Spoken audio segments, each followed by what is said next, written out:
merci à tous d'être là cet après-midi pour ce débat qui évidemment est important comme tous les débats qu'il y a ici, mais qui nous tient particulièrement à cœur. Voilà, donc cette session est consacrée aux questions que nous nous posons dans les médias et que vous vous posez sans doute aussi sur l'évolution de notre métier.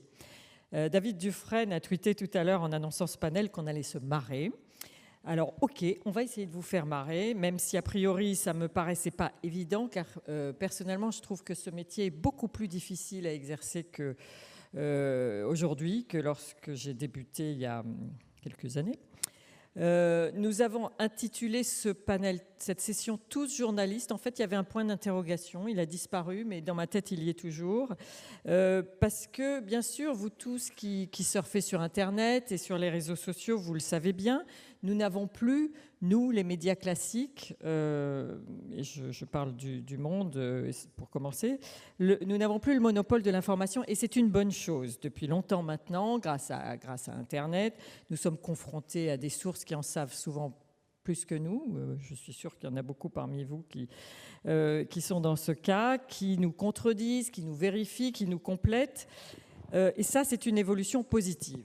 Mais depuis quelques années, surtout avec la croissance phénoménale des réseaux sociaux, on voit émerger autre chose. Et cette autre chose, c'est la remise en question de l'information fondée sur des faits, la contestation de la validité des faits vérifiés et avérés. Et finalement, ce à quoi on assiste, c'est à l'émergence de deux univers d'information parallèles, de deux mondes, avec chacun sa vérité. Et le corollaire, évidemment, c'est l'effondrement de la confiance dans les médias. Alors, ça nous pose beaucoup de questions. Qui est journaliste ? Est-ce qu'un journaliste sans carte de presse peut s'affranchir des règles auxquelles sont soumis ceux qui ont une carte de presse ? Et en contrepartie, est-ce qu'il a droit à la même protection ? Est-ce qu'on peut être militant et journaliste à la fois ? Est-ce que l'objectivité reste un objectif ? Lorsqu'on est confronté à un pouvoir qui conteste l'information basée sur les faits? Comment est-ce qu'on combat la désinformation? Quelles conséquences pour le fonctionnement de la démocratie à partir du moment où le choix démocratique dépend théoriquement d'une information crédible sur ce choix? Quelles solutions peut-on apporter pour rétablir la confiance dans les médias? Vous voyez, ce n'est pas forcément très drôle, mais on va quand même essayer de progresser ensemble avec 4 intervenants qui ont chacun quelque chose de spécifique à apporter à ce débat.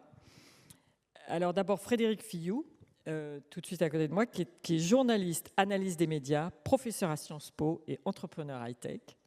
Et il a travaillé, on l'a connu comme pigiste au Monde il y a très longtemps en Nouvelle-Calédonie.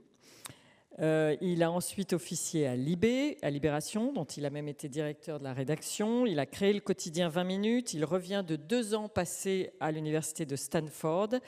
Et surtout, il produit chaque semaine la Monday Note, une newsletter en anglais qui est très suivie aux États-Unis sur l'industrie des médias. Je prends dans l'ordre auquel j'ai écrit, ce n'est pas forcément l'ordre dans lequel vous êtes. David Dufresne a aussi été journaliste, à Libé aussi d'ailleurs, mais il ne l'est plus et il nous expliquera pourquoi. Il a écrit aussi plusieurs livres, dont le dernier vient de paraître, Dernière sommation. C'est un roman, mais en fait c'est le récit de la crise des Gilets jaunes et d'un certain Étienne Dardel qui se rend célèbre en tweetant « Allô, place Beauvau », c'est pour un signalement. Toute ressemblance avec un personnage existant n'est pas fortuite. Céline Pigalle, à côté de David, dirige la rédaction de la chaîne d'info en continu BFM TV, que vous connaissez bien, après avoir passé 15 ans à Europe 1. Et tu as aussi été, on a décidé qu'on se tutoyait tous, parce que c'est comme ça qu'on fait dans la profession. Tu as été aussi à Canal+, et directrice de la rédaction aussi d'ITélé avant de rejoindre BFM TV. Et puis enfin Delphine Roucotte, qui est rédactrice en chef au Monde.fr, que tu as donc intégré directement après tes études de journalisme. Elle nous arrive de Lyon, où elle passe une année sabbatique pour se consacrer à plein temps à l'association Entre les lignes, qui a été créée par 2 journalistes, de l'AFP et de Reuters, et que Le Monde a rejointe. Et le but de cette association, c'est de faire de l'éducation aux médias dans les collèges et lycées. Ça fait partie des solutions et elle nous en parlera. Voilà, donc nous allons débattre de toutes ces questions, d'abord entre nous dans un premier temps et ensuite avec vous. On vous donnera la parole pour poser vos questions à vous. Donc, je vais commencer par Frédéric Filloux. Et je vais commencer en profitant de ton expertise des médias américains, justement, parce que les fake news, après tout, c'est parti de là-bas. Ça n'existait pas que là-bas, mais disons que c'est un certain Donald Trump qui les a rendus célèbres sous tes yeux, puisque tu y étais. Alors, explique-nous un peu comment tu as vu ce processus se dérouler. C'est-à-dire que moi, je suis arrivé à Stanford fin août 2016 dans un de ces, ce qu'on appelle un fellowship, c'est-à-dire une espèce de bourse où vous passez une année, j'en ai passé 2 en l'occurrence, à avoir accès à tous les cours que vous voulez à Stanford. On a même payé pour ça. Et à développer un projet que j'ai fini par relier à la problématique de la qualité de l'information sur Internet. Et assez vite, on s'est rendu compte qu'il y avait 2 éléments, 2 forces un peu contradictoires qui étaient en train de se développer. D'abord, il y avait un déni, enfin, il y avait une certitude, plus exactement, absolue de toutes les élites médiatiques du pays et les élites universitaires. Il faut savoir que l'université de Stanford est une des universités les plus riches du pays. Juste pour dire un mot sur la richesse des universités américaines, je sais que c'est un peu des comparaisons de choux et de carottes, mais les dotations en capital de certaines grandes universités comme Harvard par exemple, donc ce n'est pas un budget de fonctionnement, c'est une dotation en capital, est à peu près équivalente au budget de la recherche et de l'enseignement supérieur en France. C'est simplement pour vous donner une idée de la richesse de ces universités. Où les professeurs, lorsqu'ils font des interventions, celle de Stanford en l'occurrence, lorsqu'ils font des interventions extérieures, sont payés $3 000 de l'heure. Donc on est dans un système totalement différent. Donc cette université magnifique est une espèce de bulle, qui se trouve dans une espèce de bulle qui est la péninsule où il y a San Francisco, etc., la Silicon Valley, etc., qui est la Californie du Nord, qui est également totalement déconnectée du pays réel. Bref, on avait un système dans lequel tout le monde était certain qu'Hillary Clinton allait l'emporter. Si on avait le malheur de soulever, non pas une objection, mais une incertitude en disant qu'on était européen et qu'on avait quand même vécu des choses un peu bizarres dans ce pays, avec notamment des résultats électoraux tout à fait inattendus qui avaient fait vaciller, enfin pas vaciller le pays, mais en tout cas qui avaient suscité une immense émotion, on était immédiatement taxé de négatif, etc. Parallèlement à ça, il y avait des forces que moi je trouvais, enfin des espèces de signaux à bas bruit que personnellement je trouvais un peu bizarres. Par exemple, on constatait que Donald Trump, il était déjà, on est en août 2016, donc quelques mois avant les élections, le candidat de la droite, le candidat républicain, est extrêmement peu présent à la télévision. Par rapport à Hillary Clinton, qui était également très présente. Donc il y avait un truc qui était bizarre. On savait qu'il avait par exemple une très forte présence sur les réseaux sociaux, par email, c'est-à-dire qu'il envoyait des milliers, voire des millions d'emails par jour à ses supporters, que tout ça est extrêmement bien ciblé et que les messages étaient souvent porteurs de fausses informations. Il y a eu, je me rappelle aussi d'un papier paru dans Business Week qui m'a fait, j'allais dresser les choses sur la tête, mais c'est pas le cas, mais qui m'a absolument sidéré, dans lequel son directeur de campagne de l'époque, qui est également son directeur de campagne, à l'époque il n'était pas directeur de campagne, c'est un monsieur qui s'appelle Brad Parscale. À l'époque, il était le directeur digital de la campagne de Trump. Et là, aujourd'hui, il est en poste comme directeur de campagne. Il a fait un papier il avait été longuement interviewé dans un papier dans Business Week, où le papier s'ouvre sur cette formule, dans lequel il dit on a aujourd'hui 16 programmes de suppression d'électeurs. Voter Suppression Program. Ok, donc alors l'article est vachement bien parce qu'il décrit comment ça fonctionne. En gros, ça consiste à cibler un électorat qui aurait été en faveur d'Hillary Clinton en le bombardant de fausses nouvelles sur les positions prétendues d'Hillary Clinton pour les décourager d'aller voter. Donc effectivement, il y a un nombre très important d'électeurs potentiels d'Hillary Clinton qui ne se sont pas rendus aux élections. Donc il y a eu tout un tas de ce truc-là. Il y a eu, je me souviens, une très très belle série dans le Guardian, où le Guardian a fait un acte journalistique extrêmement simple mais extrêmement efficace, qui a consisté à envoyer des journalistes et des vidéastes à l'intérieur du pays, à la rencontre du Trump Country. Et là, le lecteur que j'étais pouvait se rendre compte de qui étaient ces gens-là. Donc moi, naturellement, avec ce qu'on a connu en France avec le FN, on a commencé à être certains à regarder ça avec beaucoup de circonspection. Bref, il y a eu les élections, il y a eu l'énorme traumatisme, personne n'avait vu le coup venir. Il y a eu des groupes de larmes qui étaient dans les universités américaines. C'est vrai, les gens se mettaient à pleurer collectivement. Et puis après, ma foi, tout est revenu à la normale. C'est-à-dire que, par exemple, on s'est remis à débattre entre soi avec des gens qui étaient tous d'accord sur l'anti-Trumpisme, bien évidemment. La bulle s'est recréée. Comment ? Et la bulle s'est complètement recréée. Je me souviens de discussions qu'on avait eues avec des gens de l'université de Berkeley, qui étaient donc de l'autre côté de la baie, dans lequel j'étais totalement minoritaire, parce qu'ils avaient refusé d'accepter l'égérie de Donald Trump, qui s'appelait Milo Yiannopoulos. Ils avaient refusé de l'inviter pour débattre avec lui. Donc moi, j'étais avec un tout petit groupe où on défendait l'idée qu'il ne fallait pas débattre entre soi, mais au contraire, avoir quelqu'un et le mettre sur le grill pour le mettre en contradiction avec ses propres propos.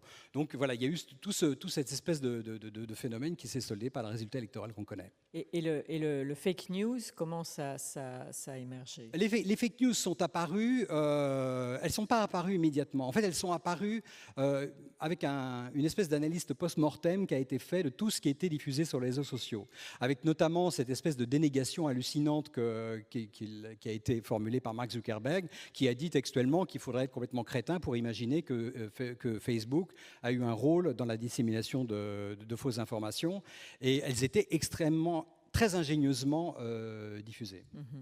Alors, Delphine, au monde, on a depuis longtemps mis en place un système qui s'appelle les décodeurs, qui existait bien avant qu'on parle de fake news, en fait, mais qu'on a beaucoup développé justement pour lutter contre cette désinformation. Est-ce que tu peux expliquer un peu comment ça marche et comment ça a été... justement, comment on a profité de cette structure qui était déjà un peu en place pour lutter plus efficacement, pour essayer. Est-ce que ça marche ? C'est ce que tu disais en commençant ce débat. Les fake news, le terme est nouveau, mais le phénomène est très ancien, ce phénomène de désinformation. Au Monde.fr, on a toujours eu très à cœur de faire beaucoup de pédagogie, et on a été parmi les premiers en France à vraiment apporter le fact-checking, donc qui vient du monde anglo-saxon. C'est en 2009, c'est sous l'impulsion de Nabil Wakim, qui était responsable politique du Monde.fr à ce moment-là. On a créé donc le blog des décodeurs, qui s'est vraiment structuré comme rubrique à part entière en 2014. Et l'ADN des décodeurs, qui finalement est l'ADN du site, est vraiment de toujours revenir aux faits, rien que les faits. D'ailleurs, le sous-titre de la rubrique, c'est « Venons-en aux faits ». Et on voit que ce travail-là se révèle de plus en plus nécessaire, en fait, où on dit souvent que rien ne sert de lutter contre les fausses informations, puisque de toute manière, la preuve du fait que c'est une fausse information sera toujours moins lue que la fausse information en elle-même. Alors, il y a un peu ce discours pessimiste qui s'installe de débat en débat. Nous, on est persuadés qu'il faut quand même lutter contre ces fausses informations et toujours remettre ce travail au jour le jour, ce travail de fact-checking au quotidien. Mais vous êtes contesté aussi quelquefois. Je veux dire, c'est les faits, rien que les faits, on essaye de rétablir la véracité des faits, mais quand vous faites ça, enfin, je remarque que sur le net, on voit qu'il y a quand même des gens qui attaquent les décodeurs en disant « vous vous trompez ». Évidemment, ça fait partie du jeu, et qui attaque les décodeurs et qui attaque le monde. Ça participe à ce que tu disais tout à l'heure sur la défiance généralisée aussi. On est de plus en plus interpellé de manière légitime, extrêmement légitime, de manière des fois moins légitime, mais ça fait partie du jeu de la démocratie et du journalisme qui, de plus en plus, doit rendre des comptes à ses lecteurs, à ses lectrices. Et c'est un mouvement c'est un mouvement de fond qui a vraiment qui est arrivé à son plus haut, on va dire, avec la crise des Gilets jaunes, on va dire, où il y a eu cette interpellation publique et massive en disant vous, les journalistes qui faites partie de ce système, vous ne pouvez plus vous contenter aujourd'hui d'être entre vous et de ne pas nous expliquer en fait ce qui se passe. Et cette interpellation légitime-là, elle monte depuis des années, et on essaie vraiment depuis que je suis rédactrice en chef adjointe du Monde, mais depuis bien avant, de répondre à ça J'en profite pour... en fait, pour moi, l'électrochoc vraiment fondamental, il a eu lieu à partir de l'attentat contre la rédaction de Charlie Hebdo, où il y a eu vraiment... Enfin, moi, je l'ai vécu comme ça. Je ne sais pas si tous et toutes autour de cette table, on pourrait l'évaluer à ce niveau-là. Pardon, juste n'hésitez pas à intervenir, tous les autres. Hein. Et laisse-moi finir. Et...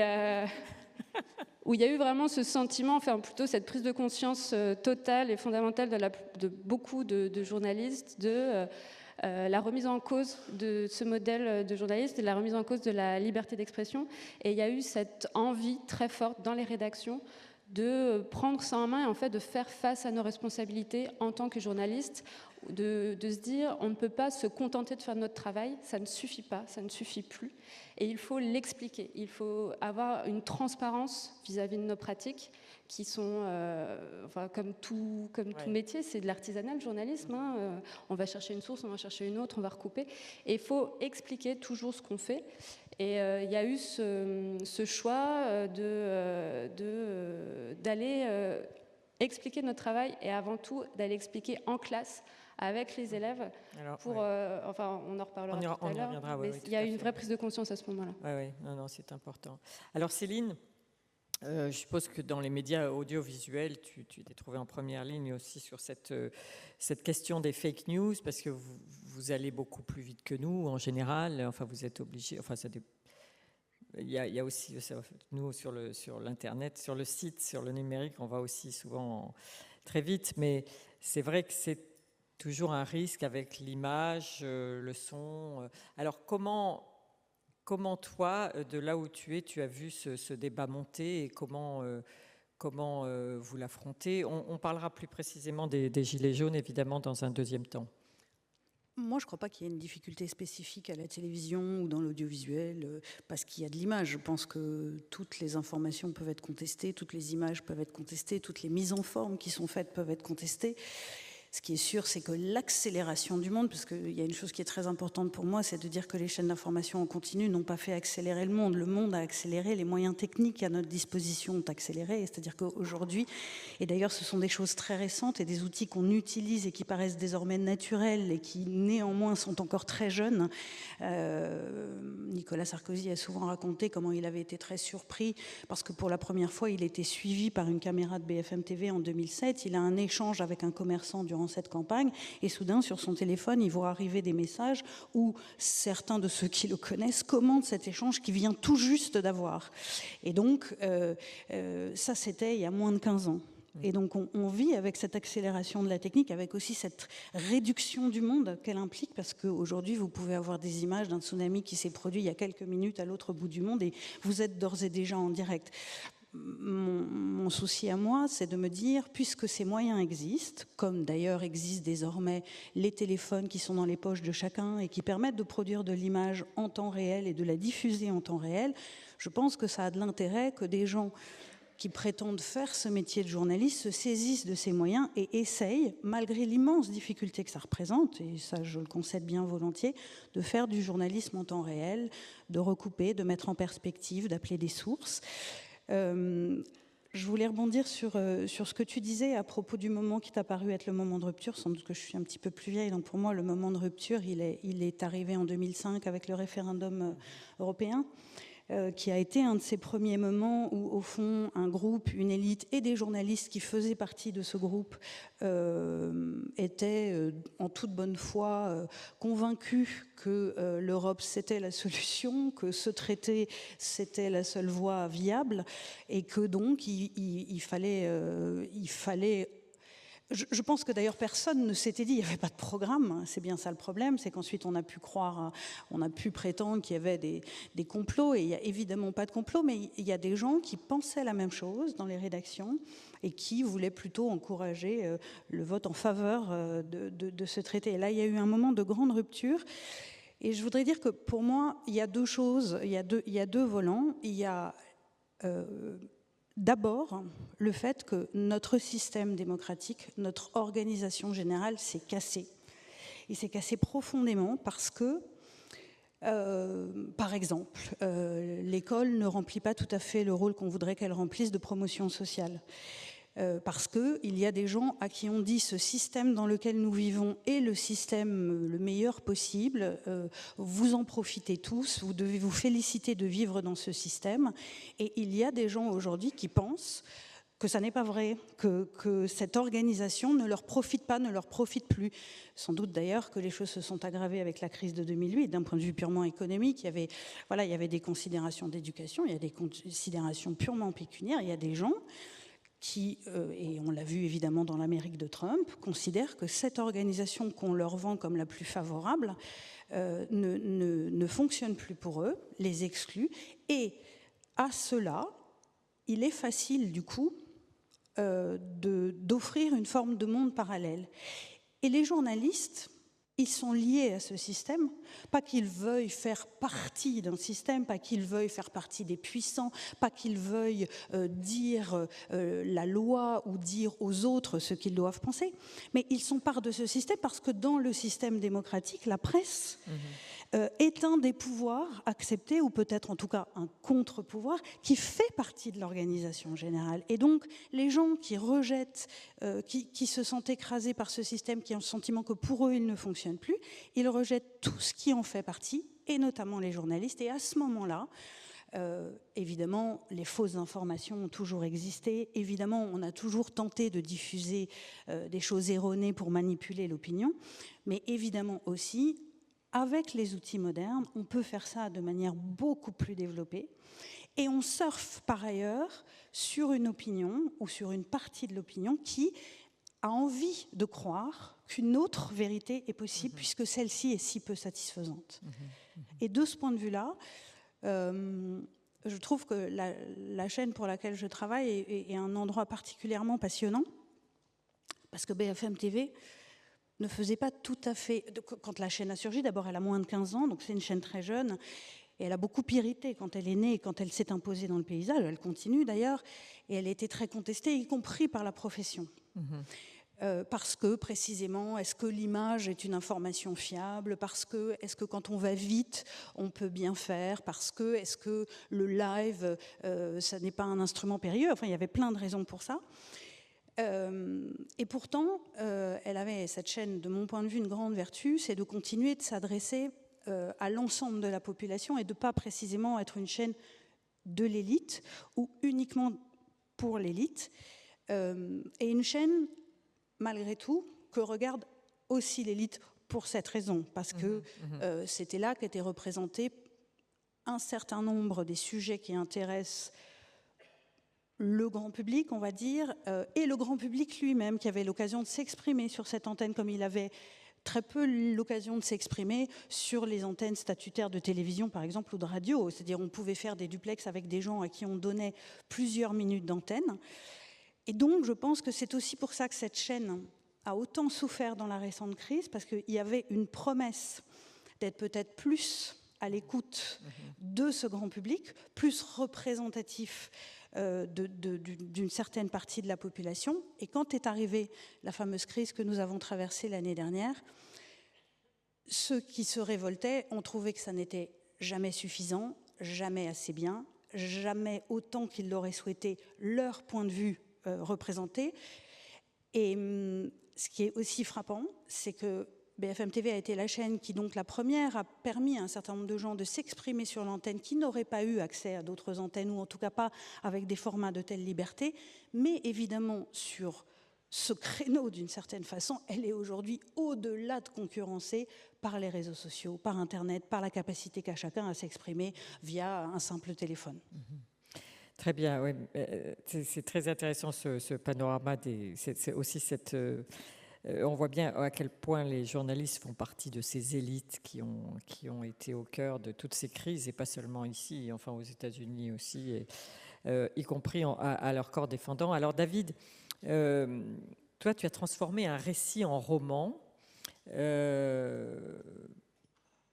parce que tu es dégoûté du journalisme, je ne sais pas si on peut le décrire comme ça, tu vas nous expliquer. Et tu dis que la fiction permet de percer le réel bien plus que le journalisme.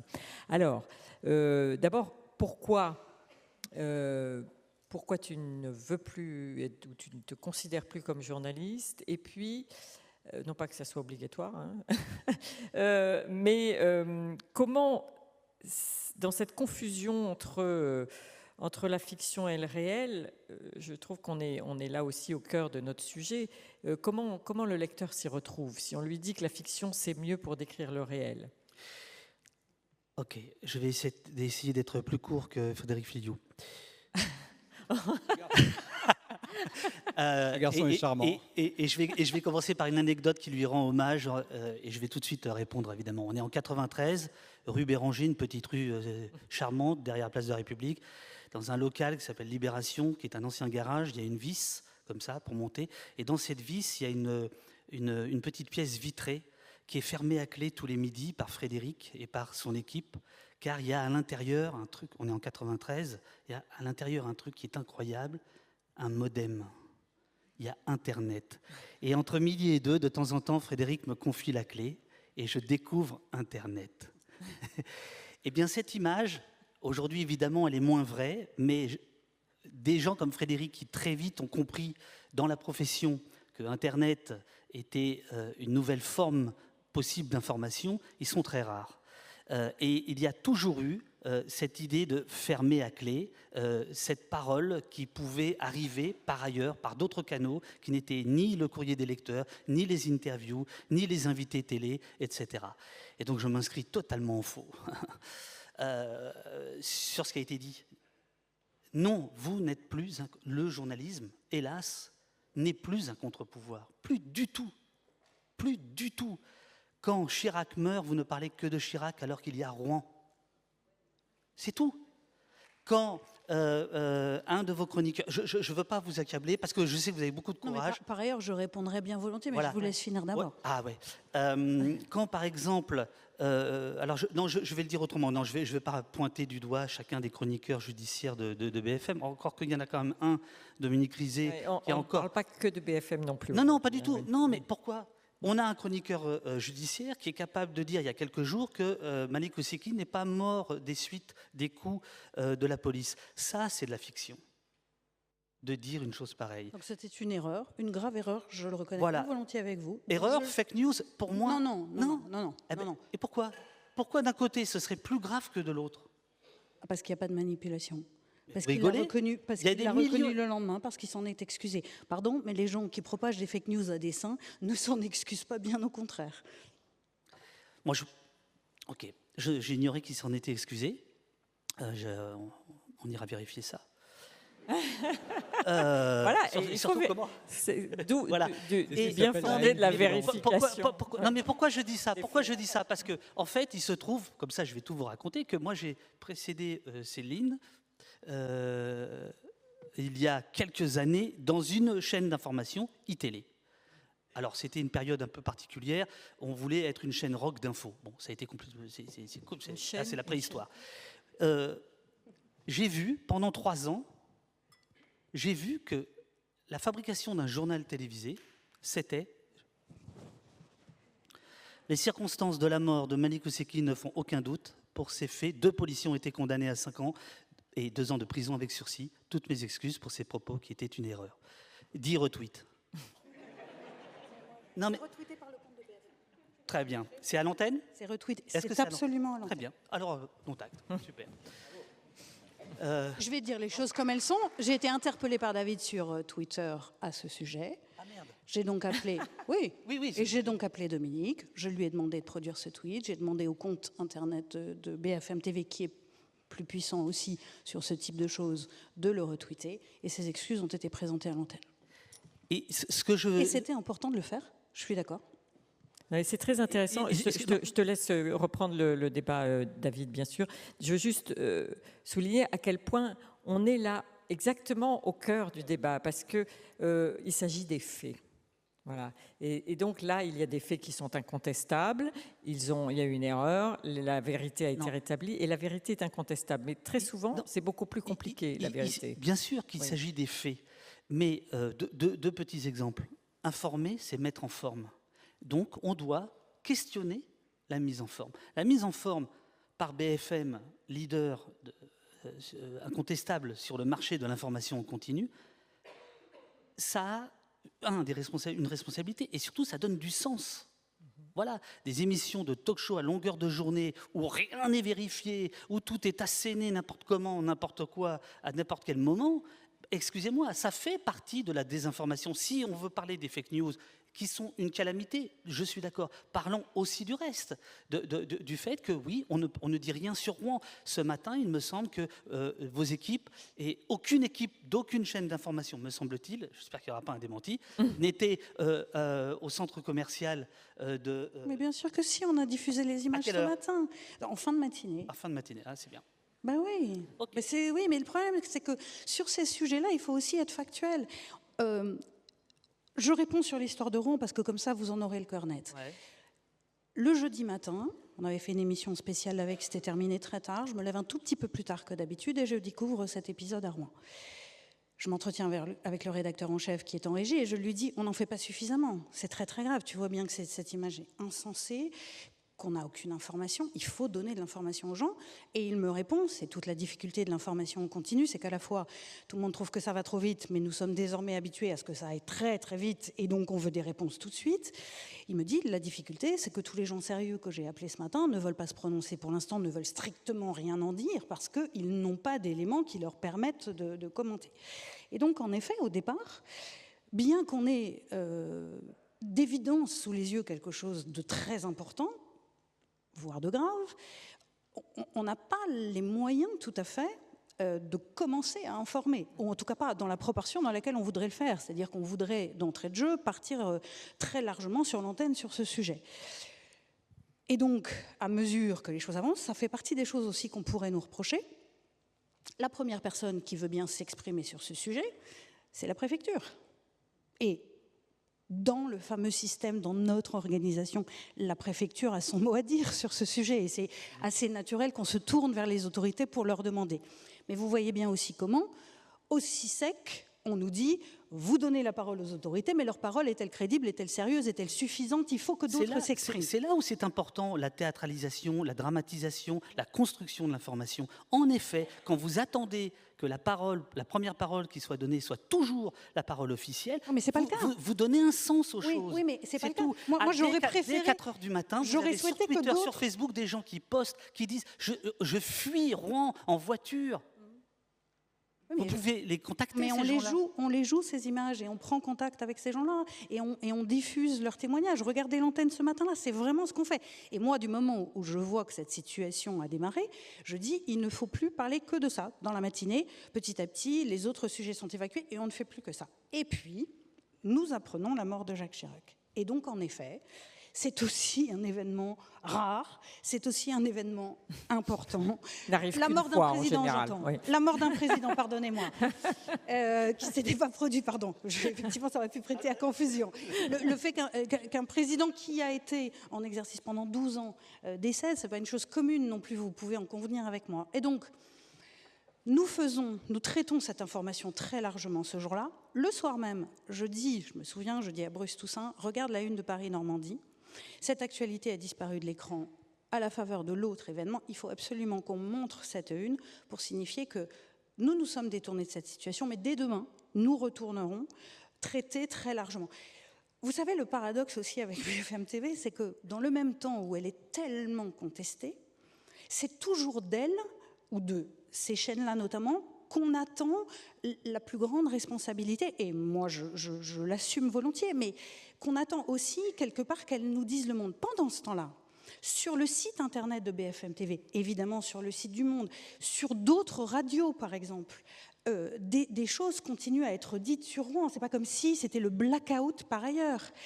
Le format de BFM TV fait qu'une nouvelle information nous a soudain happés, que nous nous sommes concentrés sur celle-là. Mais j'ai eu cette discussion l'autre jour avec une journaliste de l'INA qui avait fait le calcul, parce qu'à un moment, il faut revenir aux faits, et elle m'interrogeait précisément sur cette situation, sur les 5 jours entre le jeudi et donc le début de la semaine, et dans cette journée-là, il y a aussi la journée de commémoration à Jacques Chirac, nous avons fait 50% du temps d'antenne sur Rouen.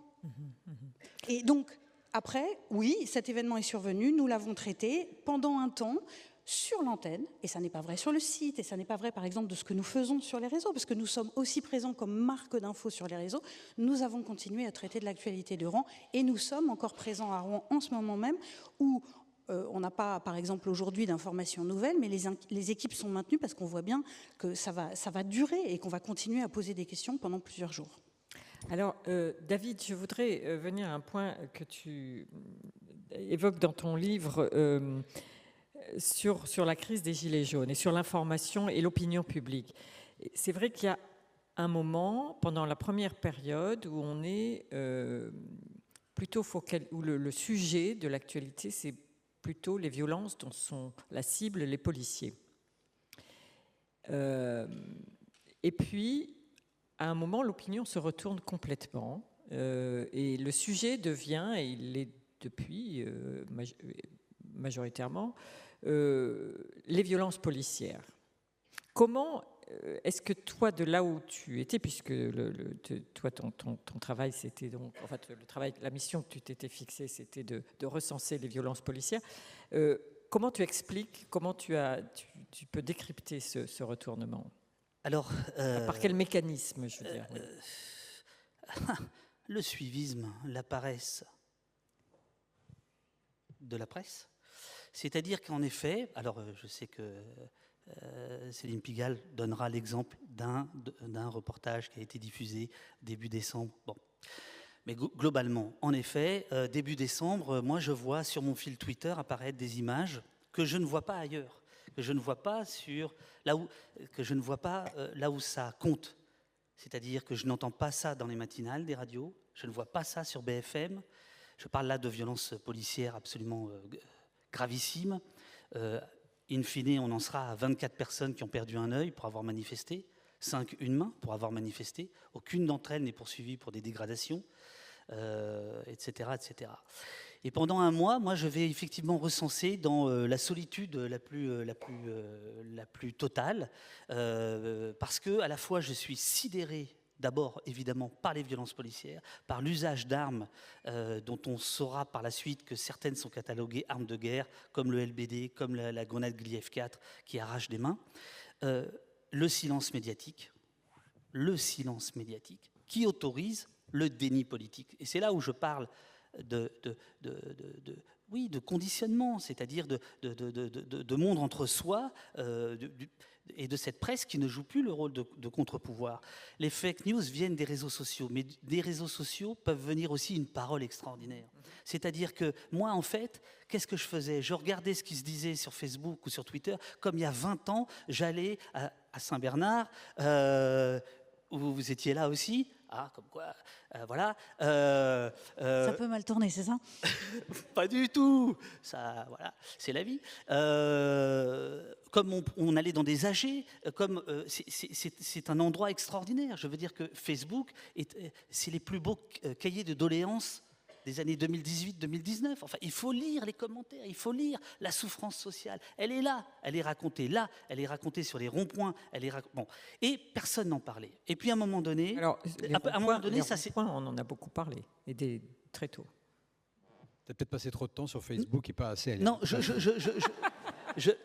ben non, parce que comme tous les journaux, tu le sais très bien, Frédéric, essaient d'être sur Facebook, je vois ce qu'ils produisent, puisque c'est dessus. Non, je ne parlais pas des ronds-points, je parlais... des manifestations. Que, voilà, que par les réseaux sociaux, il y a une libération de parole qu'il faut absolument prendre en compte, qu'il y a effectivement la diffusion d'images absolument incroyable pour tout événement désormais. C'est pour les journalistes une source extraordinaire, à vérifier comme toute autre source, mais à prendre en compte aussi vite que les autres. C'est ça que je ne comprends pas, c'est pourquoi il y a ce décalage, cette méfiance, sous prétexte qu'il y a des gens qui ont beaucoup de pognon et qui, avec les mêmes armes, utilisent les réseaux sociaux pour des élections.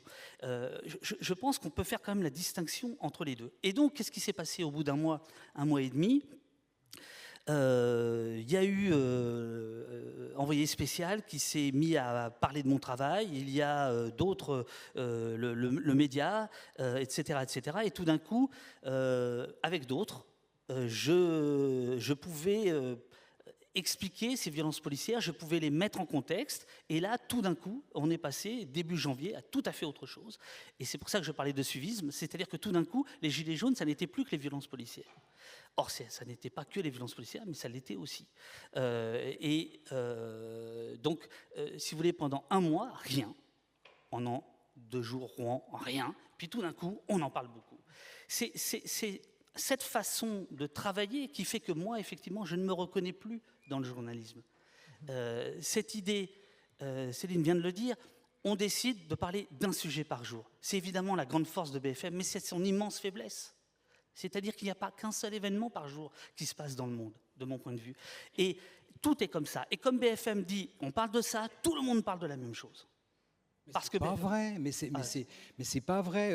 Tout le respect que j'ai pour BFM, c'est quand même pas BFM qui fixe l'agenda de ce qu'on lit. Je veux dire, tous les confrères dans les rédactions, à commencer par Le Monde, où je suis un grand supporter des décodeurs, et vous faites très bien votre boulot. Tout le monde lit les mêmes choses que toi. Simplement, toi, d'abord, tu passes ton temps à lire ça, ce qui est très bien, parce que je trouve que tu as fait un travail de recension qui est super utile, que personne n'a fait, que tu as été le seul à faire, et qui était extrêmement salutaire, parce qu'il a ouvert les yeux de tout le monde sur les violences policières, mais il y a des contraintes de place, il y a des contraintes de place dans le monde, il y a des contraintes de place, de format, je veux dire. Donc tu peux pas t'affranchir de cette question du format, tout bêtement. Ou sur Facebook, effectivement, quand tu as surtout un newsfeed qui est coloré en jaune, parce que on va tous se mettre à suivre les gilets jaunes, donc on va avoir que ça, on va avoir l'impression d'une espèce de rivière absolument ininterrompue, par rapport effectivement à BFM, au Monde, qui doivent parler d'autre chose.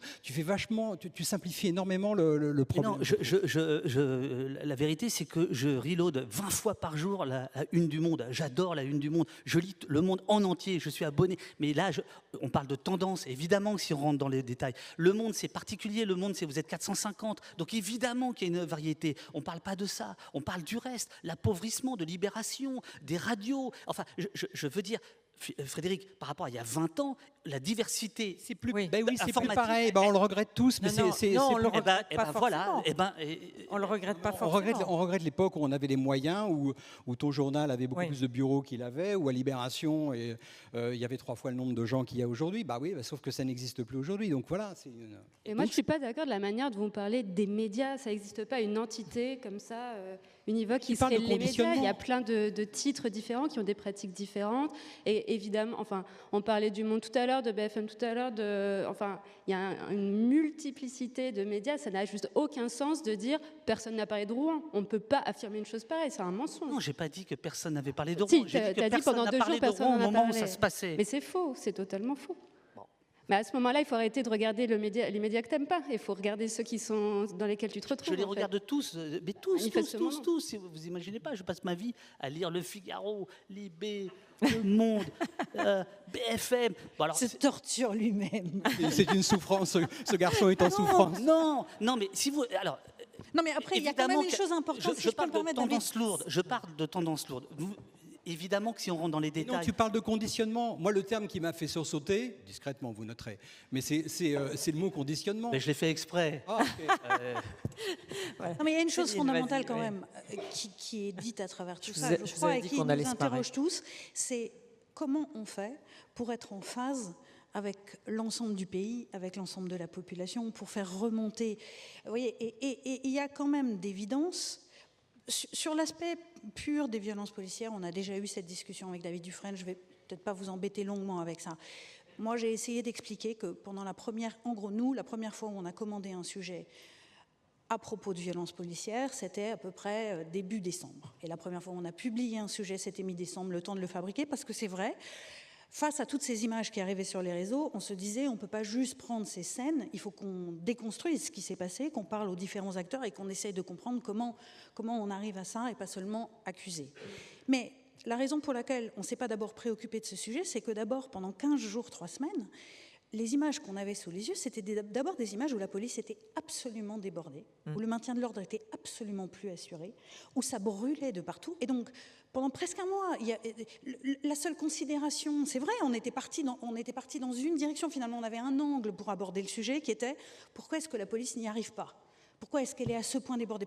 Pourquoi est-ce que le premier week-end, elle découvre à la dernière minute qu'il y a des gilets jaunes qui s'approchent de l'Élysée et qui prétendent entrer à l'Élysée ? sans qu'elle l'ait su préalablement, sans qu'aucun renseignement ne l'ait alerté à ce sujet. Et donc on était tellement dans cette direction-là qu'en effet, le fait que d'autres choses problématiques se produisaient, pendant au moins la première quinzaine, ça n'a pas été notre sujet. Et puis ensuite, on a vu apparaître ces images, on a commencé à parler avec les uns et les autres, et on a travaillé dans un temps qui a paru trop long à David et à d'autres. Et vous avez peut-être regardé Facebook aussi et Twitter. Ça a pu nous arriver. Non, mais c'est un ensemble. C'est vrai que... Mais il reste à la fin des fins cette interrogation qui doit revenir tout le temps de est-ce que ce que nous disons du pays, ce dont nous rendons compte est fidèle à ce qui se passe. Et très manifestement, ce que nous avons vécu à la faveur de cette crise l'année dernière, cette explosion de colère, nous ne l'avions pas anticipée, nous ne l'avions pas tout à fait vu arriver, même si je me souviens que la semaine précédente, le président faisait une itinérance, comme il l'avait dit, dans des territoires oubliés, et on avait produit un reportage où des gens exprimaient précisément ce qu'on a entendu 15 jours plus tard sur les ronds-points, mais pas avec la force et pas avec l'intensité de ce qui s'est produit après. Alors, je voudrais citer un professeur d'université américaine, Jay Rosen, qui travaille sur les médias et qui disait récemment « Le système est cassé, donc le système médiatique d'information est cassé, mais les journalistes ont beaucoup de mal à l'admettre. » Et quand on parle avec des collègues dans des grandes rédactions, ou des petites d'ailleurs, mais surtout les grandes qui sont bien établies, on voit en effet que on n'a jamais été aussi contesté, enfin comme vous le décriviez tous au début, mais on a beaucoup de mal à en débattre. Est-ce que c'est le cas justement, alors est-ce que cette crise a provoqué un sursaut ou une prise de conscience En tout cas, les journalistes de BFM, ils n'ont pas pu s'épargner cette réflexion parce qu'ils ont été pris à partie sur le terrain très très durement. Ils ont parfois été frappés, ils ont très régulièrement été insultés. Et ça a même été une caractéristique de ce conflit qu'il a fallu, pour que les gens puissent continuer à sortir et à travailler, organiser un système de sécurité autour d'eux, ce qui évidemment est une contradiction totale avec le métier. Enfin, c'est insensé, mais enfin, malgré tout, il a fallu en arriver là, parce qu'au fond, il y avait deux mots possibles. Il y avait les équiper d'agents de sécurité ou ne plus y aller. Donc, bon, on a choisi celui-là, mais rien n'était satisfaisant là-dedans. Et donc, à la faveur de tout ça, honnêtement, ils n'ont pas pu ne pas se demander ce qu'ils faisaient mal ou ne pas aussi nous interroger, nous, la direction de la rédaction, la direction de la chaîne, sur les erreurs qui pouvaient être commises. Je pourrais vous parler de beaucoup de choses qui ont été entreprises depuis, à la demande des journalistes, notamment faire en sorte qu'il y ait une place encore plus importante donnée au reportage. C'est d'ailleurs un paradoxe parce qu'on voit bien qu'à la faveur de cette crise, il y a eu aussi un certain nombre de gens pour penser que le direct c'était le seul moment de vérité parce qu'il n'y avait pas de montage, il n'y avait pas de choix. Mais les journalistes, eux, ils ont considéré qu'il fallait beaucoup plus de reportage, c'est-à-dire le temps d'aller à la rencontre. D'enquête. Voilà, donc l'enquête évidemment. Et puis, là, je vais aller toute seule sur un reproche très fort qui nous a été fait et sur lequel on a beaucoup réfléchi, sur lequel on travaille, qui est le fait que sans doute, sur l'antenne, il y a eu des moments où étaient trop mélangés le moment où on racontait les faits, et notamment on était en duplex à l'extérieur avec nos journalistes, en donnant la parole à certains acteurs, et puis l'opinion en plateau, qui venait s'insérer comme si tout ça avait la même valeur. Donc là-dessus, il y a un gros travail qui est en cours. Bon, ce sont des organisations complexes parce que, comme on le dit, il y a aussi une économie derrière tout ça.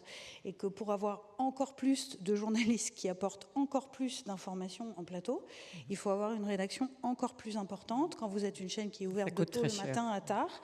Donc évidemment, la question de l'économie générale est très importante, mais en tout cas, on essaye vraiment de faire en sorte qu'il y ait néanmoins encore des pages de débat et des pages de discussion, mais qu'elles soient mieux séparées et plus lisibles, comme n'étant pas un endroit où on exprime les faits, mais un endroit où on exprime l'opinion. Oui, c'est aussi une question, en effet, qui nous a été soumise, d'essayer de trouver d'autres visages, de laisser d'autres personnes s'exprimer, que parfois les journalistes politiques devenus éditorialistes et tous issus du même sérail d'une certaine manière et qui au fond exprimaient du coup les mêmes idées. Donc on travaille aussi à ça.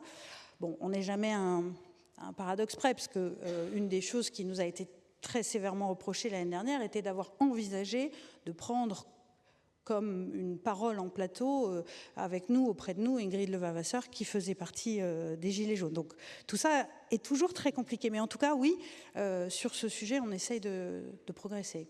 Voilà. Vas-y Delphine. Oui. Nous aussi, ça nous a beaucoup interpellés, évidemment, sur nos pratiques, tout cet épisode des Gilets jaunes.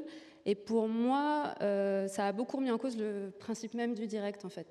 Enfin, nous, on n'est pas une chaîne d'infos en continu, on a un site d'infos en continu, et parmi notre panoplie d'outils, on a la possibilité d'ouvrir des lives. Et chaque samedi, se poser la question, fait-on ou pas un live ? Alors, c'était pas pour dire est-ce que les manifestations d'aujourd'hui vont être intéressantes ou pas, c'était évidemment pas ça la question. La question, c'était si on se met à faire un live, on en a la capacité, etc. Même au bout de plusieurs mois, on avait encore cette envie éditoriale. On se disait, bah oui, mais qu'est-ce qu'on va raconter ? Parce qu'en live, on raconte les points saillants, ce qui arrive, ce qui saute au visage. Donc, ce qu'on va finir par raconter, c'est un peu toujours la même chose. Ça va être des histoires de violence. Alors, soit de violence policière, soit de violence de la part des manifestants. Enfin, globalement, c'est des situations qui sont propices à la violence. Et on se disait, bah, en fait, on ne veut plus, nous, rentrer dans ce jeu de l'info en continu. Enfin, pas de l'info en continu, du direct. C'est vraiment ce terme-là sur lequel je veux insister, qui pousse à raconter des choses, des fois, et à les... Enfin, le direct, on pose la caméra, en l'occurrence pour BFM, enfin, c'est pas la réalité, le direct. On pose la caméra à un endroit, on voit pas ce qui se passe derrière. Donc, c'est pas... Je veux juste insister sur le fait que c'est pas parce que c'est en direct que c'est plus vrai. C'est vraiment pas comme ça qu'on veut travailler. Et c'est là qu'on se rend compte de la nécessité du journalisme, malgré tout. Moi, je partage ce que dit David quand il dit, évidemment que les journalistes, ils doivent être sur les réseaux sociaux. C'est leur terrain d'enquête, c'est aussi les réseaux sociaux, c'est être au plus près des gens. Et on peut pas... Il n'y a pas que les journalistes qui sont capables de raconter la vérité, ça n'a juste aucun sens. Mais en revanche, on a besoin aussi encore aujourd'hui du filtre du journalisme, du filtre de l'enquête, du filtre de l'info recoupée. Et c'est que comme ça qu'on arrivera à atteindre quelque chose de la vérité, en fait. La vérification, oui. Eh bien, quand même... Vas-y, après, allons-y, je vais regarder une demi-heure. Personne n'a répondu à ta question, qui était celle du chercheur. Est-ce que la presse est capable de se remettre en cause ? Si. Non, alors, le chercheur dit ils ont beaucoup de mal à admettre que le système est cassé. Voilà. Et je crois que c'est fondamental.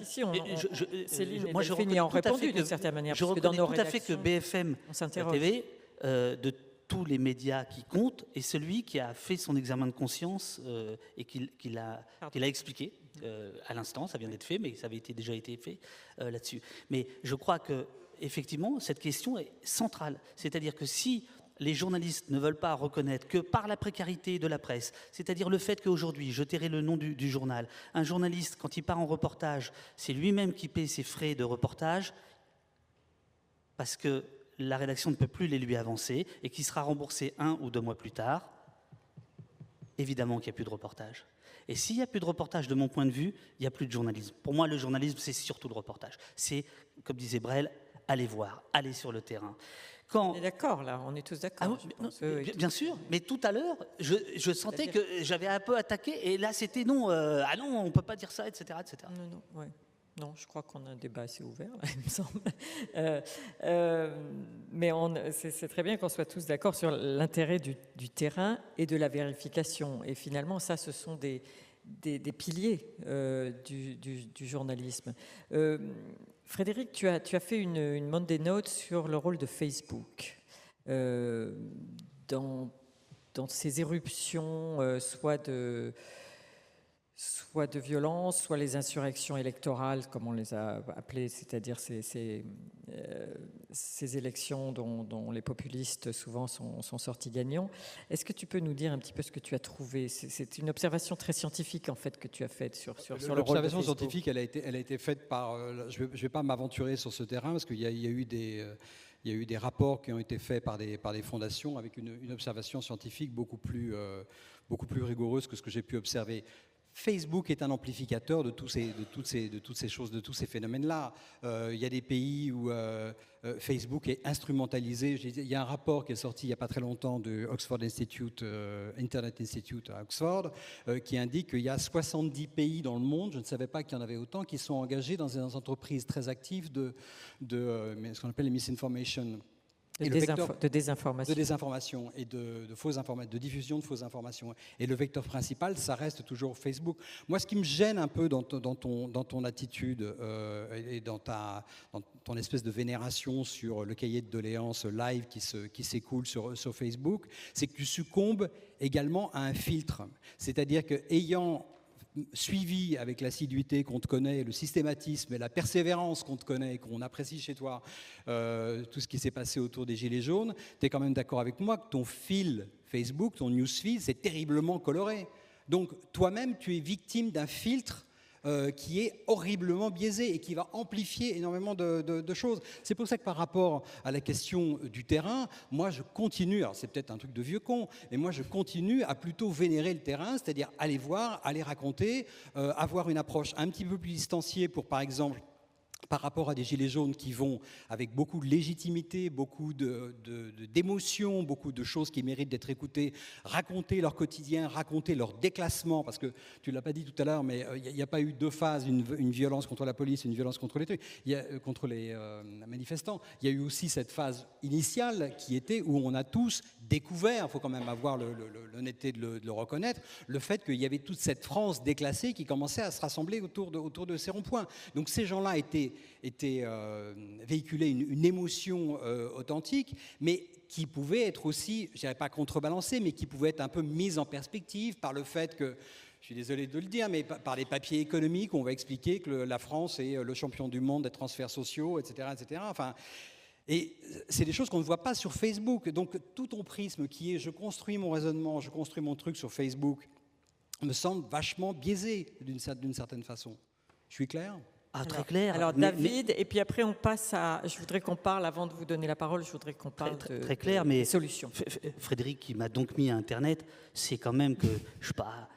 Donc je suis pas né d'hier, quoi. C'est-à-dire que la bulle de filtre, il suffit de créer plusieurs comptes, puis vous avez plusieurs filtres. Hein. J'ai un compte où il y a que des anti-gilets jaunes. Je connais cette parole-là aussi. Ne t'inquiète pas. Je vénère pas du tout. Je dis juste que on a parlé de fake news, etc., etc. Je voudrais juste dire que moi, dès lors qu'une parole se libère, ça m'intéresse. Les réseaux sociaux permettent de libérer une parole. Cette parole met toujours, c'est ce que j'ai essayé d'expliquer tout à l'heure, met toujours du temps à arriver dans ce qu'on va appeler les médias établis. Et quand je dis ça, il n'y a rien de méchant. Voilà.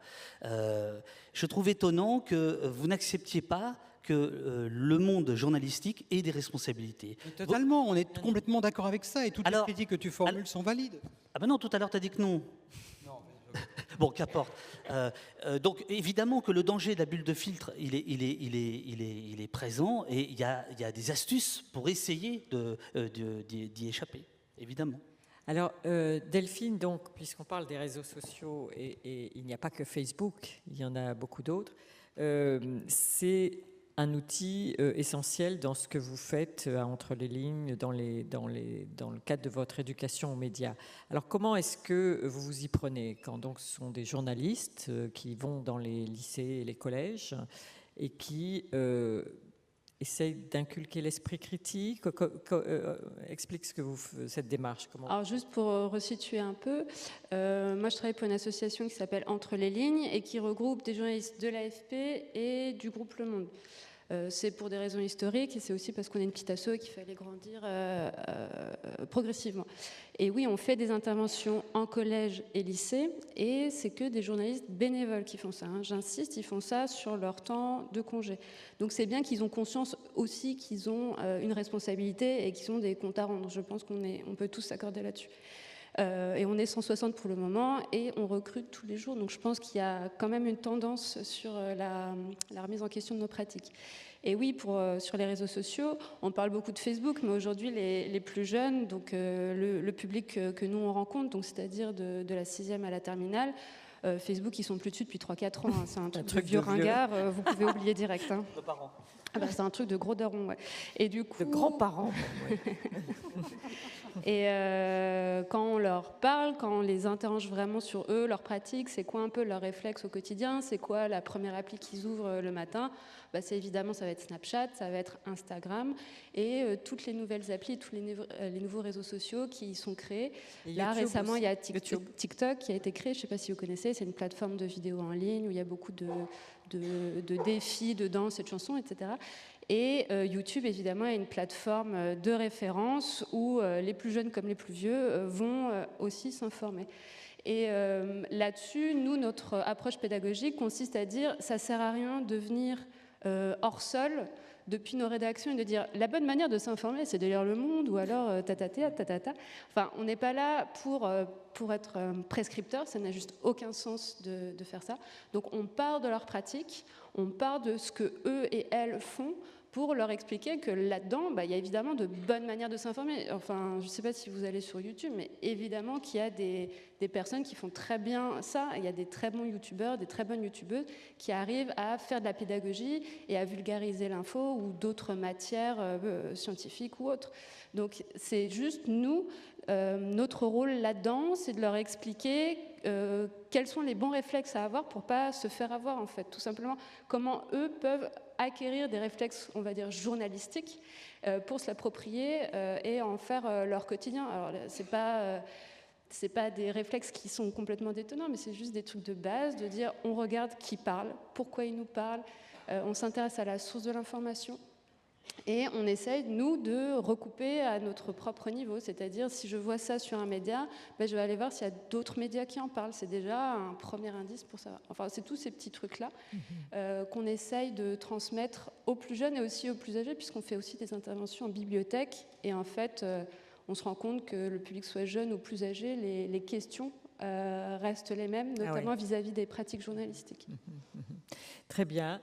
Je vais vous donner la parole maintenant. On va prendre peut-être 2 ou 3 questions d'abord et puis on reviendra vers vous. Alors, il y a, je ne vois pas très bien, Madame.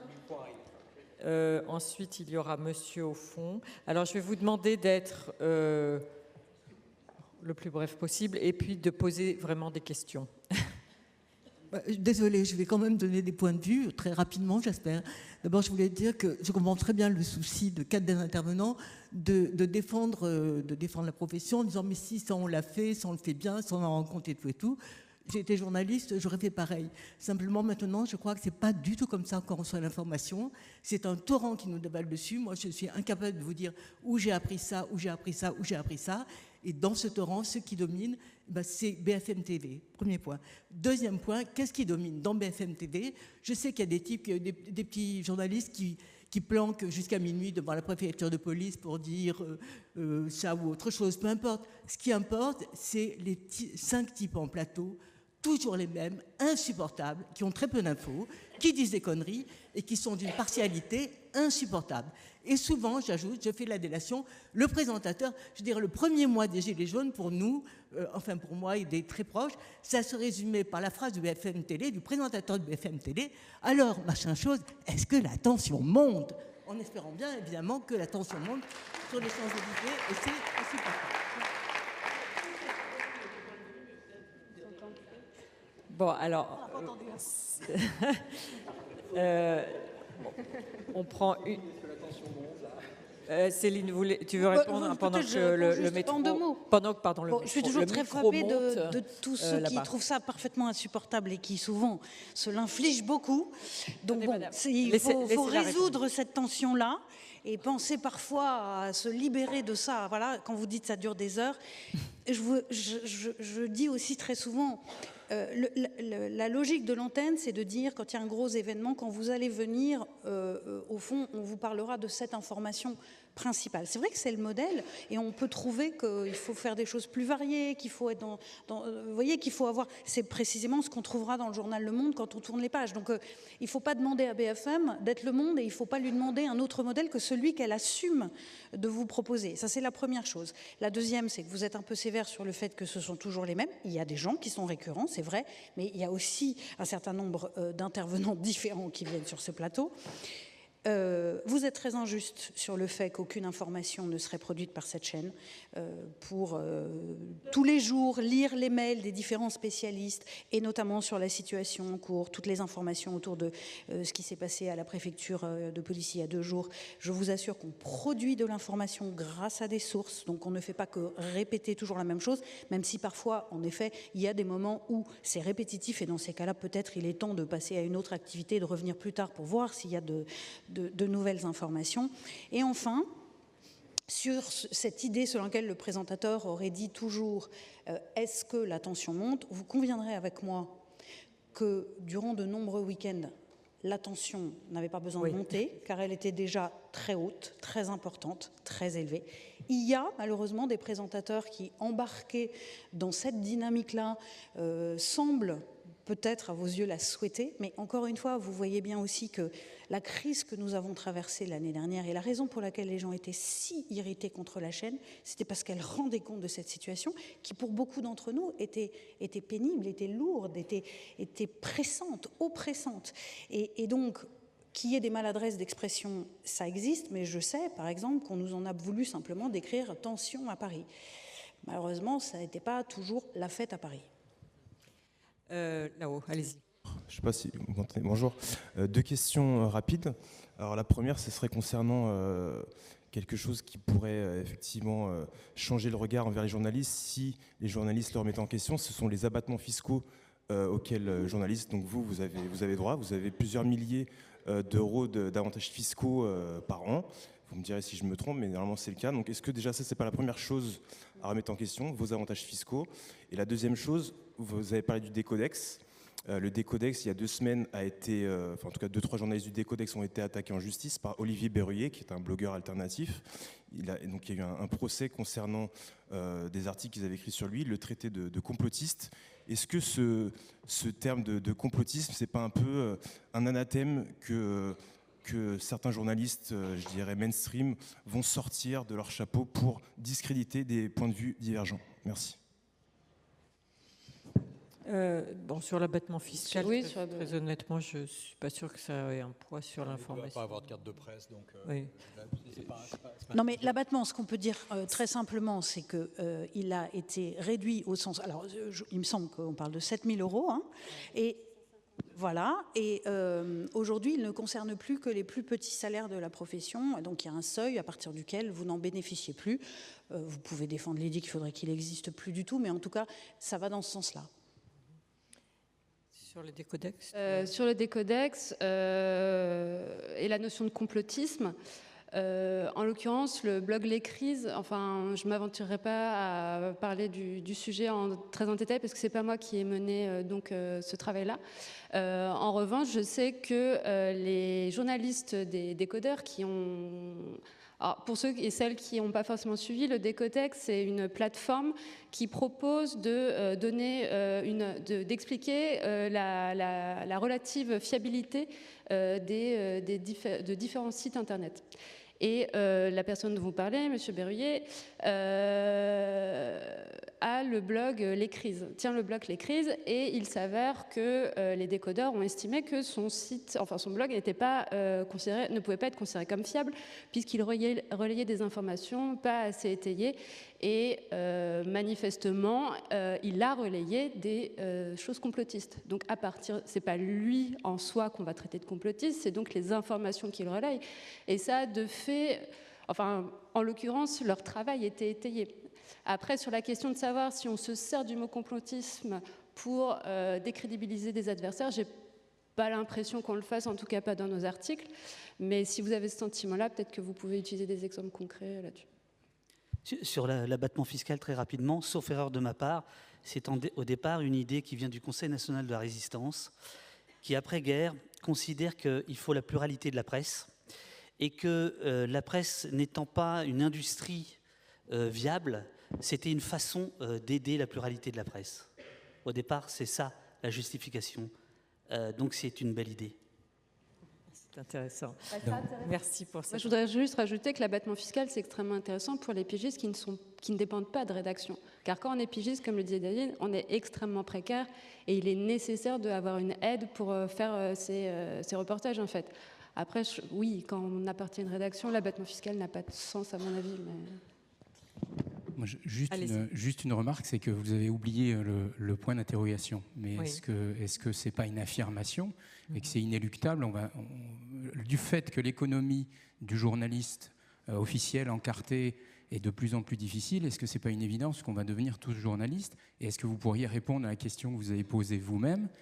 Comment on va accompagner ça? Parce que là, vous avez beaucoup été entre vous. Il manque d'autres points de vue, et je trouve qu'un point de vue intéressant, mais peut-être à pousser, c'est celui de Delphine Roucaute, c'est l'éducation. Parce que si on veut aller vers là, est-ce qu'il ne faut pas aller un peu plus loin en se disant, OK, dans 10 ans ou dans 20 ans, on sera tous journalistes? Est-ce que ça ne passe pas par l'éducation, mais on est beaucoup plus loin que des initiations ponctuelles comme ça? Absolument. Là, je peux me permettre de répondre, bien sûr, puisque c'est moi qui posais la question du point d'interrogation qui avait disparu. On peut le voir des deux manières. En effet, on se pose la question, mais en réalité, on l'est déjà un peu tous journalistes. Après, vous voyez, on a été d'accord là sur le fait que la vérification, les faits, le terrain, l'observation, l'analyse, ça reste quand même des éléments essentiels du journalisme. Certains s'en affranchissent complètement et se déclarent quand même journalistes. Alors, en effet, on peut tout à fait être journaliste sans avoir une carte de presse en France. Personne, c'est pas obligatoire. Il n'y a pas de, c'est pas comme l'ordre des médecins. Il n'y a pas, heureusement, d'ordre des journalistes. Donc, on peut, mais il reste, je dirais, ce qui reste très important, c'est la manière dont on produit l'information. Et là, elle n'a pas une valeur égale partout. Je crois que, vas-y. Je peux ajouter un tout petit truc. Il se trouve que j'enseigne à Sciences Po et Le journalisme. Le journalisme, voilà, manque de bol. Cette année, j'enseigne qu'à des étudiants étrangers. J'en ai en tout une soixantaine au travers de trois différentes cohortes. L'an dernier, c'était plutôt à des journalistes français et systématiquement aux uns et aux autres, et également aux candidats aux personnes qui se présentent pour être admises à Sciences Po, je leur pose la question du journalisme versus le militantisme. Est-ce que vous pensez que les deux sont compatibles?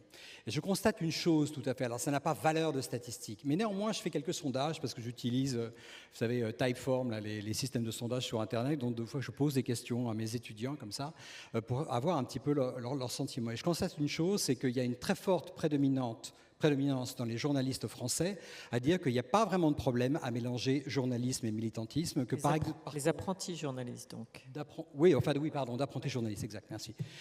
Qu'il n'y a pas vraiment de problème, il dit ça en toute sincérité, avec d'ailleurs des arguments qui se défendent, par opposition aux apprentis journalistes, merci, non français, pour qui les deux éléments, militantisme et journalisme, ne sont pas du tout compatibles. Il y a un vrai défaut, il y a une division culturelle très, très importante par rapport à ça. Moi, je fais constater là-dessus. Et d'ailleurs, David, tu te définis journaliste ou militant?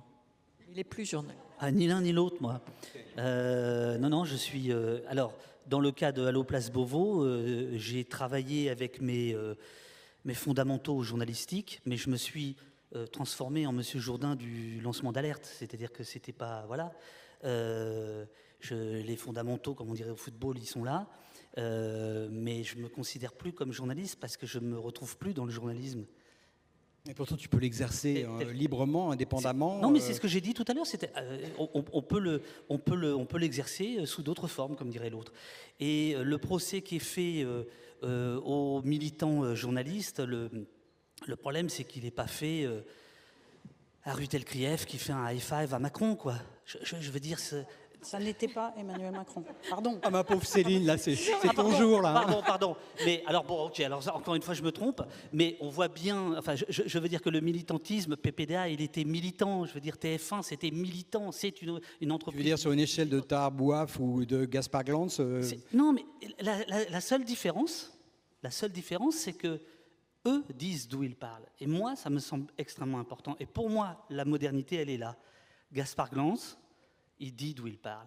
Taha Bouaf, il dit d'où il parle. Taha Bouaf, s'il n'est pas là le 1er mai 2018 à filmer ce qu'il croit être un policier, il n'y a pas la fabuleuse enquête 2 mois plus tard du Monde pour dire cet homme, c'était Alexandre Benalla. Mais c'est parce qu'il y a eu ces images, c'est parce qu'il y a un garçon de 20 ans qui a eu le courage de lever son téléphone, de filmer un type en train de tabasser 2 manifestants, qu'on a cette affaire qui est une affaire extrêmement importante. Voilà. Donc le militantisme, moi, il me gêne quand il est caché. Il me gêne quand on ne dit pas. Mais toi comme moi, Frédéric, on a travaillé à Libération, qui était un journal qui s'était créé sur le militantisme. Ça ne l'a pas empêché d'être un des plus créatifs, et un des plus inventifs. Tu vois ce que je veux dire? Voilà. Donc le procès, c'est de mon point de vue, la dissimulation. C'est de ne pas dire d'où on parle. Et je rejoins ce que disait cette dame tout à l'heure. Oui, ce ne sont pas les 5 mêmes qui viennent au débat, mais c'est la même pensée à peu près, qui est à longueur de journée déversée. Moi, je voudrais juste, sur la question de savoir si on pouvait ou on allait tous être journalistes, il y a quand même une chose fondamentale, c'est que faire du journalisme, ça prend un peu de temps. C'est-à-dire sortir, aller parler aux gens, avoir des sources, recouper des informations, faire de l'investigation a fortiori. Et donc, on ne peut pas tout à fait tous être journalistes au sens d'en faire réellement une activité. Alors, il y a toutes sortes d'autres métiers formidables. On peut faire ça le soir entre deux. Mais vous voyez bien comment tout le monde ne va pas être journaliste, bien que tout le monde puisse être témoin d'une situation, puisse rendre compte d'un événement à un moment donné. Mais il y a quand même aussi un apprentissage, il y a quand même des savoir-faire, il y a parfois des liens de confiance qui se nouent avec des gens pour recueillir des informations précieuses. Enfin, donc, je pense qu'il serait utile que ça reste pour certains un métier. Pour répondre sur le militantisme, en France notamment, en effet, le journalisme militant a vécu de très belles heures, il en vivra encore, mais il faut quand même qu'on revienne à cette idée qu'il faudrait, dans le système démocratique, qu'on puisse s'entendre parfois sur des faits que personne n'utiliserait d'abord pour les manipuler, pour essayer de faire entendre son opinion, mais des faits sur lesquels on soit tous d'accord. Ce serait le fondement d'une société à peu près apaisée et qui peut le fameux vivre ensemble. Ça reste quelque chose d'absolument fondamental. Et vous voyez bien comment, dans une société aujourd'hui qui est très émiettée, où les pages Facebook des uns et des autres nous enferment dans des bulles, où on ne voit plus que ce qu'on sait déjà et surtout que ce à quoi on croit déjà, et où on est donc complètement replié sur nous-mêmes, si on pouvait s'entendre à la fin sur ce qui s'est passé à Rouen, si on arrive à établir ce qui s'est passé à la préfecture de police et les problèmes que ça pose dans un cas comme dans l'autre, on sera une société démocratique plus forte, plus intéressante, plus satisfaisante pour tous, et on aura peut-être une chance d'être une société réconciliée. Tout à fait. Je voudrais juste ajouter une dernière. Attends, est-ce qu'il y avait une question là? Voilà, il y avait ce monsieur, et puis après, parce que je ne voyais pas beaucoup ici, il y avait une dame ici, voilà. Je veux juste ajouter une chose sur votre question, monsieur. En effet, on n'est pas. Enfin, moi, j'ai du mal à croire qu'on peut vraiment être tous journalistes. Par contre, on a tous et toutes une responsabilité forte dans le partage qu'on choisit de faire ou non des informations qu'on voit circuler. Et c'est la première chose qu'on enseigne, qu'on essaie de transmettre en tout cas aux personnes qu'on croise en classe, de dire vous avez cette responsabilité fondamentale. Les fausses informations n'ont d'audience, n'ont de succès que parce qu'à un moment vous allez dire ah ouais c'est marrant et je le partage, ou ah là là c'est grave je le partage, sans avoir fait l'effort de se poser la question est-ce que c'est vrai, est-ce que c'est pas vrai, est-ce que je le partage ou est-ce que je le partage pas. Et en ce sens-là, ouais, on a tous une responsabilité. Monsieur. Du coup, merci Madame Fillon. Je vais rebondir sur ce que vous venez de dire. Vous avez parlé du vivre ensemble et de l'idéal démocratique. Comment vous réagissez, vous 5 il y a une semaine, Monsieur Zemmour qui déblatère et qui assume et qui assure sur LCI que l'homme blanc hétérosexuel est menacé et que les musulmans vont prendre le pouvoir de la France, et que justement ça rebondit avec le thème du journalisme. Monsieur Zemmour qui écrit à Figaro, qui ne parle plus sur RTL et qui parle bientôt sur CNews. Monsieur Zemmour n'est pas journaliste, il ne me semble pas, mais il parle beaucoup et qu'on le voit beaucoup. Donc comment vous réagissez à ces éditorialistes qui s'affirment pas vraiment comme journalistes, mais qui sont quand même très visibles et qui ont une parole journalistique qui porte beaucoup. Voilà. Qui veut répondre? Peut-être que la réponse, tout simplement, c'est que nous n'avons pas diffusé ce discours la semaine dernière. Parce que là, ce dont vous parlez, c'était, en fait, LCI l'a diffusé, mais c'était pas, ça se passait ailleurs. Voilà, c'était pas destiné au public d'LCI au départ, et LCI a reconnu qu'ils avaient fait une erreur. Par ailleurs, il y a des lois. Après, il y a l'initiative de la Société des journalistes du Figaro, il y a RTL, etc. Mais il y a aussi des lois en France qui condamnent la haine raciale, etc., l'incitation à la haine raciale. Oui, mais il y avait d'abord Madame Lacal. Oui, j'avais une question. Je voulais savoir, tous journalistes, est-ce que pour vous, c'est la conséquence de l'ouverture à toutes ces nouvelles technologies, l'accès à l'information, ou est-ce que c'est pas aussi une conséquence de la crise de défiance vis-à-vis des médias, du fait qu'il y ait effectivement beaucoup d'entre-soi? Et je rejoins monsieur, je trouve que le débat auquel on a assisté aujourd'hui, ça a été beaucoup un procès ou une justification du journalisme, mais il n'y avait pas le tous dans le tous journaliste, c'était quand même très centré sur vous. Et est-ce que finalement, ça alimente pas un peu le fait qu'il y ait cette crise de défiance sur les informations qu'on voit de plus en plus, et comme on l'a vu aussi aux États-Unis lors de la précédente élection? Vous êtes là, hein? C'est aussi un débat avec le public. Donc, moi, je dirais que tous journalistes avec un point d'interrogation, j'en sais rien, mais tous émetteurs avec un point d'exclamation, oui. Et moi, je trouve que c'est une chance. C'est une chance. Tout ce qui va vers la liberté d'expression, pour moi, est une bonne chose. Et effectivement, parmi les gens qui émettent, il y a forcément, c'est une forme de contre-pouvoir, donc de critique plus ou moins modérée, plus ou moins radicale du monde journalistique, qui, moi, me semble saine. Voilà. Ouais, et juste une chose, ce qui est vrai, c'est que globalement, il n'y a plus la possibilité de faire ce journalisme qui a pu exister, où il y avait les journalistes qui disaient et les autres qui écoutaient. Aujourd'hui, il doit y avoir beaucoup plus d'échanges, c'est une certitude. Il faut qu'on aille beaucoup plus, par exemple, sur les réseaux sociaux, chercher des témoignages, qu'on écoute, ce que disait Delphine tout à l'heure, qu'on explique comment on travaille, qu'on soit en transparence sur pourquoi on a produit cette info, comment on l'a fait, qu'on sache s'excuser quand on a commis une erreur. En tout cas, cette position de surplomb qui a pu exister, qui était, on disait un peu ce qu'il fallait savoir et comprendre, elle n'est plus du tout tolérée, ça c'est une certitude, et on est amené à rendre des comptes, à échanger, à s'expliquer, et à intégrer aussi beaucoup plus une parole de chaque citoyen, des acteurs, dans toutes les circonstances. Bonjour, je m'appelle Émilie Vidot, je suis journaliste indépendante. Je travaille pour des grands médias, j'ai travaillé en chaîne d'information continue, je travaille actuellement pour les Échos Week-end et puis d'autres médias. Je travaille pour Binge Audio, qui est le plus gros studio de podcast en France. Je suis venue aujourd'hui parce que j'étais curieuse en fait de savoir ce qui allait traiter derrière le tous journaliste. Ma question, c'est quel était le but de cette conférence dont le titre veut tout dire et rien dire. Donc finalement, on pouvait s'attendre à tout et à rien. On a surtout eu beaucoup de rien. On a assisté d'abord à un panel qui est constitué uniquement de médias du Sérail, c'est-à-dire Le Monde, BFM, aucun millennials, que des vieux de la vieille, des combats d'ego, des tirades et des justifications. J'invite d'ailleurs David Dufresne et Céline Pigalle à aller boire un café et à s'expliquer tous les deux en tête-à-tête, parce que nous, franchement, votre cuisine interne, on s'en fout. Chacun défend son bout de gras. Moi, je fais mieux que toi t'as mal fait, il n'y aurait pas dû y avoir ça.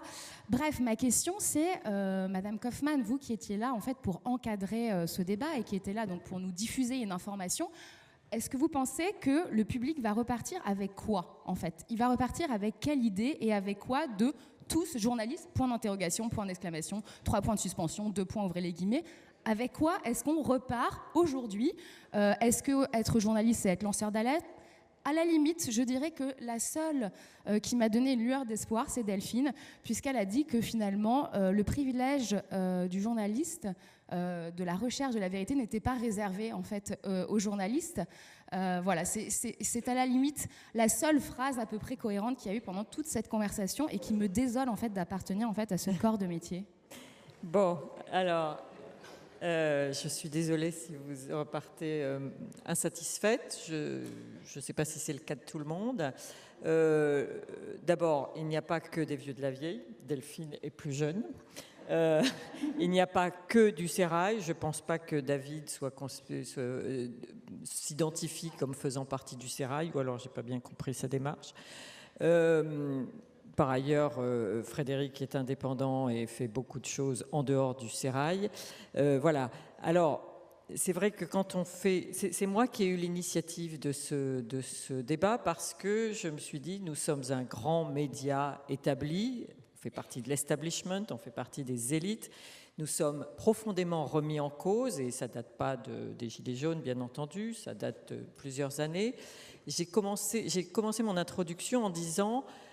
Ça fait déjà plusieurs années que nous n'avons plus le monopole de l'information, que nous sommes contestés, remis en question, vérifiés, complétés par des gens comme vous qui en savez souvent plus que nous.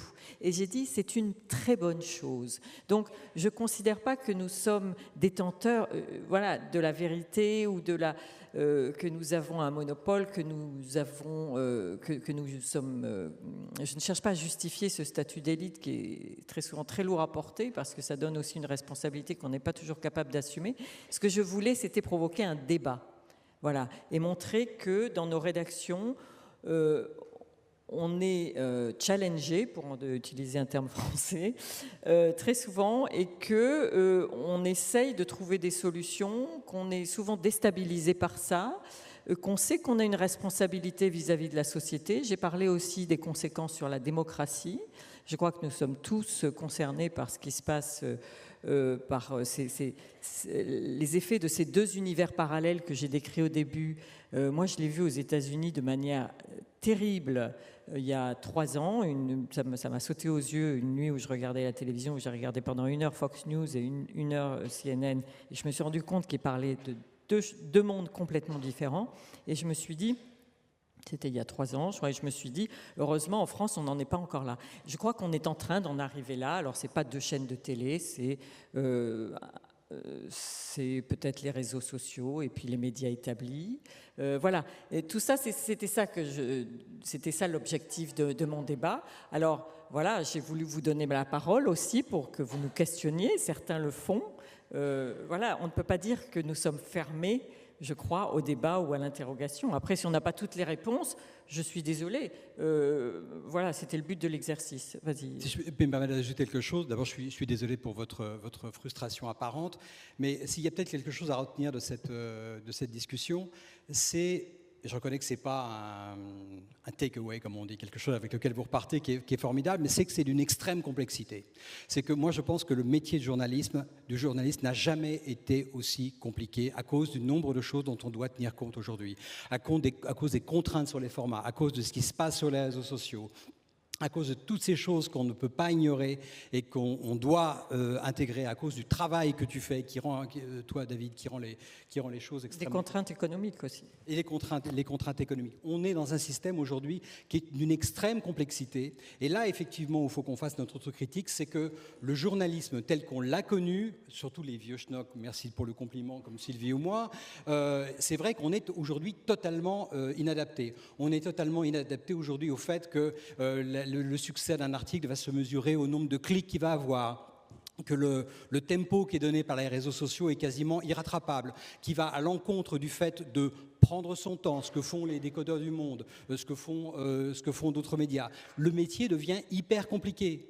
Je veux dire, on n'a pas parlé d'un truc, par exemple, comme les influenceurs. Les influenceurs, aujourd'hui, si vous voulez couvrir quelque chose comme le changement climatique, enfin la crise climatique, c'est devenu d'une complexité, c'est un sujet d'une énorme complexité, qui est d'ailleurs, entre parenthèses, absolument passionnant. Si j'étais jeune journaliste, je me spécialiserais là-dedans parce que c'est super intéressant. Mais aujourd'hui, vous regardez qui a la parole sur ces histoires de climate change, vous allez voir que Greta Thunberg, elle a 2 700 000 followers sur Twitter, et que le GIEC en a 182 000. Et nous, il va falloir qu'on fasse je dirais pas la synthèse, mais on ne peut pas ignorer Greta Thunberg. On peut se féliciter que les jeunes gens aient une espèce d'icône à laquelle se raccrocher, mais on peut non plus ne pas remettre en question ce qu'elle dit, surtout quand elle dit des choses qui sont tout à fait contestables. Donc oui, c'est pas super excitant comme chose, comme concept avec lequel repartir, mais c'est super compliqué. Et oui, la remise en question est absolument nécessaire et elle est bienvenue. Ok, bah désolé. Je crois qu'on en a quand même un petit peu parlé. On n'a pas dû assister à la même chose. Est-ce qu'il y a d'autres questions? Oui, moi j'en ai une aussi. Allez-y. Je suis désolé, mais je vois très mal. J'ai le micro, j'en profite un petit peu. Moi, d'abord, un merci de nous inviter. C'est ici, je ne sais pas si vous me cherchez. Voilà, je suis très content d'avoir été invité parce que quand on dit tous journalistes, finalement, on s'associe public et journaliste au même défi qui est celui de l'autre attention. Et l'attention des êtres humains, elle est finie. On ne peut pas tout savoir, on ne peut pas se disperser partout. Or, pourtant, l'information, elle est fondamentale pour ensuite forger nos décisions. Et nos décisions sont importantes à la fois sur le plan politique et économique. Et c'est là-dessus que se joue le véritable enjeu. Alors moi, la véritable question que je me pose, c'est comment finalement se réconcilier les uns avec les autres pour faire mieux que ce vers quoi on va dériver. Et on le voit aux États-Unis, Donald Trump, on nous dit qu'il va être réélu parce que tout simplement, on maintient en place les systèmes par lesquels les gens restent dans leur chapelle et ne sortent pas de leur bulle et vont se faire manipuler. Et c'est ça le véritable défi. Alors peut-être, il y a plein de solutions. En tout cas, il faut peut-être éviter de jouer sur les émotions. Quand on commence à pointer du doigt, quand on pointe sur le messager, on en oublie le message. Mais les émotions, elles sont au centre, juste en une phrase, les émotions, elles sont au centre du système dans lequel on est. Quand j'étais il y a quelques années aux Échos, un membre de l'establishment bien connu, et qu'on discutait avec Facebook, et je suppose qu'au monde, vous avez dû avoir le même genre de discussion, les gens de Facebook disaient, vous savez, si vous voulez que vos papiers soient repris, il faut de l'émotion. Le système ne fonctionne plus que comme ça. Et c'est devenu extrêmement difficile pour les médias de prendre le recul nécessaire pour prendre de la distance par rapport à l'émotion et dire, bah voilà, les faits sont ceux-là, on a fait de notre mieux aujourd'hui pour récolter les faits. Voilà, il y a une définition du journalisme, moi que j'aime bien, qui est de Bob Woodward, qui dit que le journalism is the best obtainable version of the truth. La meilleure version de ce qu'on peut obtenir à un moment donné avec les moyens dont on dispose à un instant donné par rapport à la vérité. Alors la vérité, c'est un concept compliqué, mais c'est quand même malgré tout une définition. Voilà, oui. Pardon, quelqu'un a le micro encore? Oui, c'est moi qui ai le micro. Voilà, et ça sera la dernière question puisque notre temps est écoulé malheureusement. Bonjour. Bonjour. On fait partie d'une association qui s'appelle Expression et qui organise des débats publics depuis près de 30 ans sur l'agglomération dunkerquoise et en ce moment avec l'Université du Littoral. On est venu à 6 pour écouter, bien sûr, toute la journée le Festival du Monde, Le Monde, et particulièrement aujourd'hui votre débat, parce que votre débat nous intéresse fortement. J'ai l'impression qu'on n'a pas eu langue de bois. J'ai l'impression qu'on va repartir vraiment avec un questionnement plus riche grâce à vos apports. Merci, et je ne vais pas suivre la précédente intervenante. Je crois que là, effectivement, vous nous avez apporté pas mal d'informations. Merci. Merci à vous tous, c'est gentil. Merci à vous tous d'être venus. Et continuez à vous informer sagement.